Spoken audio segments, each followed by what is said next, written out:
Eastern Cape Premier Oscar Mabuyane has filed an urgent application with the Eastern Cape High Court seeking to interdict President Cyril Ramaphosa's proclamation for the Special Investigating Unit to probe maladministration and irregularities at the University of Fort Hare.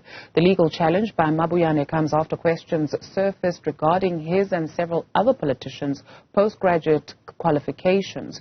We speak to legal analyst on whether Mabuyane has any legal grounds. Mpumelelo Zikalala is joining us for that conversation. Thank you very much for your time this morning. So Mabuyane argues that the president made an error of law by failing to understand the ambit of his powers and his discretion under the SIU Act. He says the president cannot authorize the SIU to investigate academic issues and affairs of a university. Does he have a point?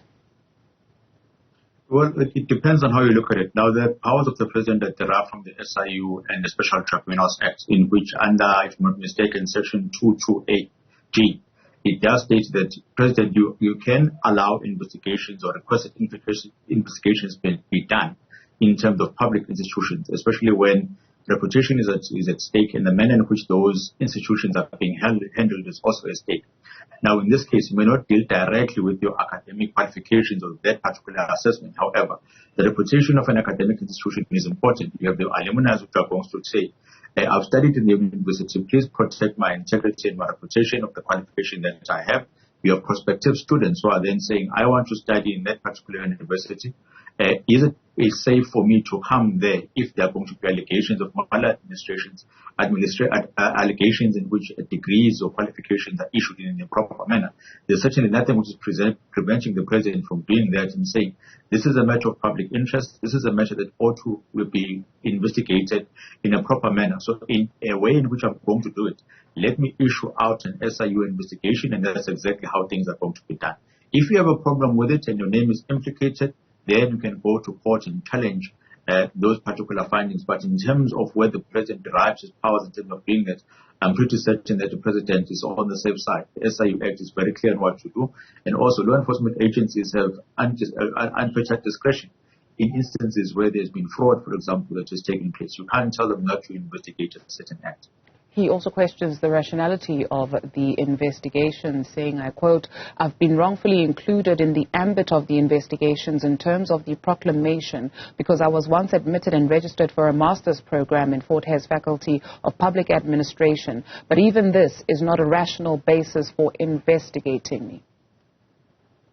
But then you would have to go to court and say the sole cause of the investigation is that I was involved in it. If you are part and parcel of all the other investigations and all the other elements or findings which are going to be there, you are simply part and parcel of that investigation.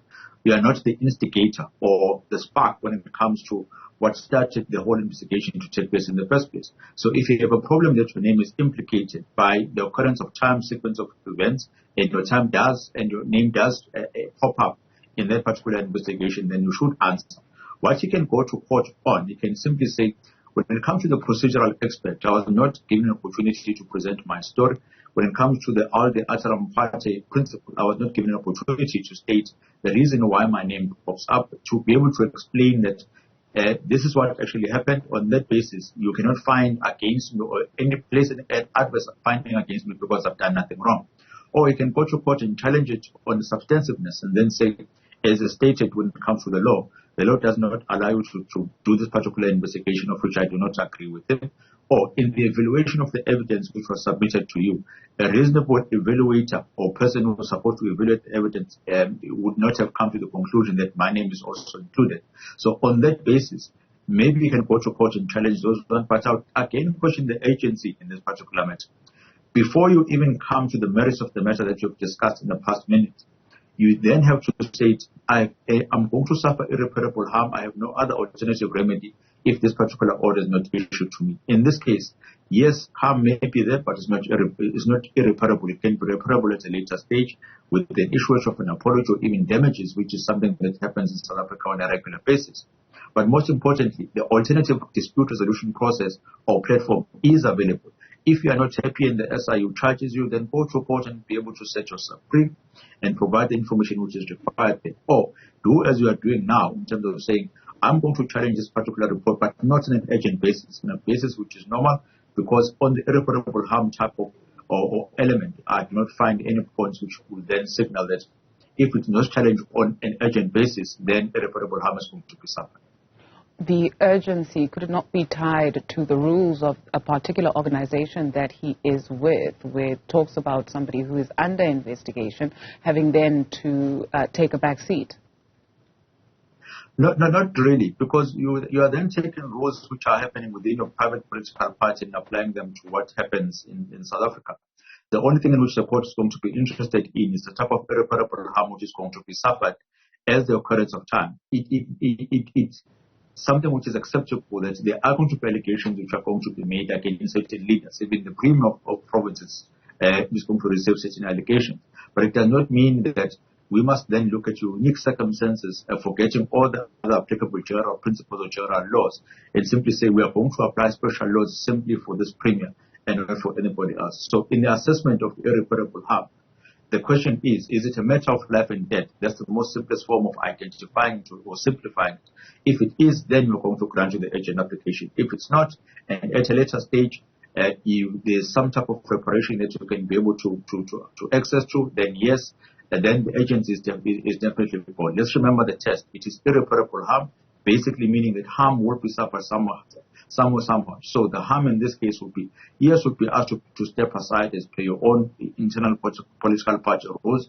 You may be asked to resign from the job in which you're occupying as Premier, but it does not mean that that particular harm is irreparable. So, in a nutshell, there's no prospect of success come the 13th of June. Would that be a correct assessment? I would say there's even though there may be, but in my humble opinion, it's very slim on agency alone.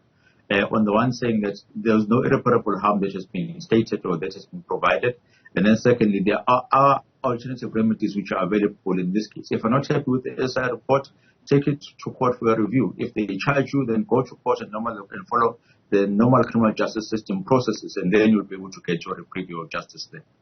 Mpumelelo Zikalala is a legal analyst. Thank you very much for your time this morning.